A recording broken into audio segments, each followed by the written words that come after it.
Welcome back to my new vlog. के हुँदैछ लिसल्ली सबैजनाको।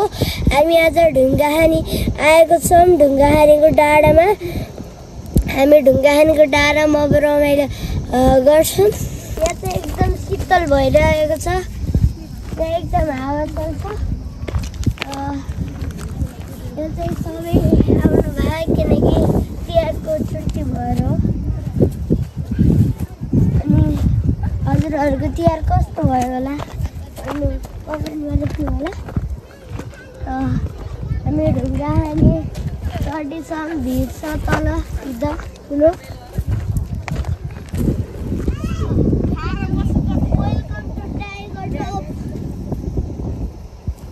Welcome to Tiger top.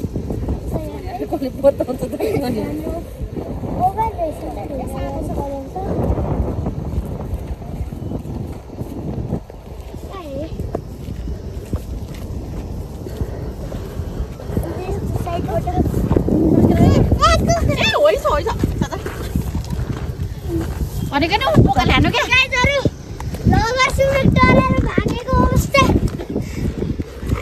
यहाँ छ भ्लगरको बहिनी मङ्की भएर बसेको अवस्था।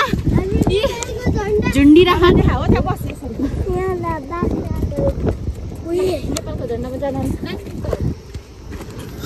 किन जाने मजा। नेपालको झन्डा देखा नेपालको झन्डा माथि पनि झर्को अझै माथि छ गाइजहरु। हेर्दा त तारेगिर जस्तो है उति माथिबाट।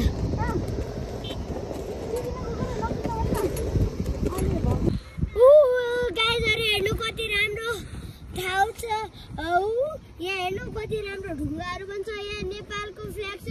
अझै एउटा फ्ल्यागहरू छ र कति राम्रो शीतल पनि भइरहेको छ। यतापट्टि हिमाल देखिएको छ। पुरै हिमाल खासै राम्रो देखिएको छैन अहिले।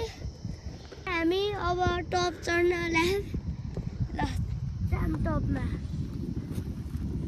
हामी चाहिँ टप चढ्लाम।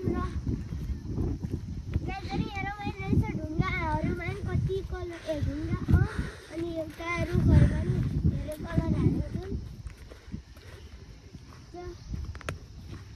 रुखमा पनि कलर हालेको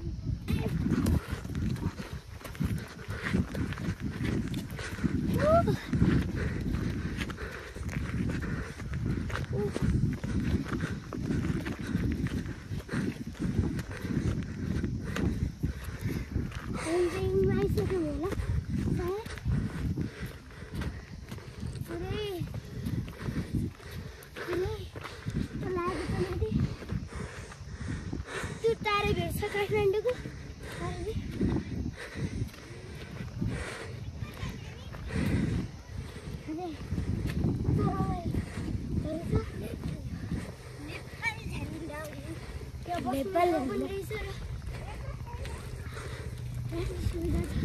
यहाँ बस न आऊ यहाँ बस। गाइजहरु हामी ढुङ्गाहानीको माथिल्लो डाँडामा आएको छौँ।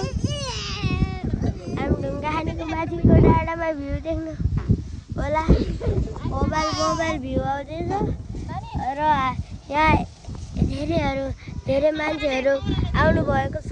रमाइलो पनि भएको छ र तिहार हजुरले तिहारमा के गर्नुभयो त्यो हामीले कमेन्टमा लेख्नु होला।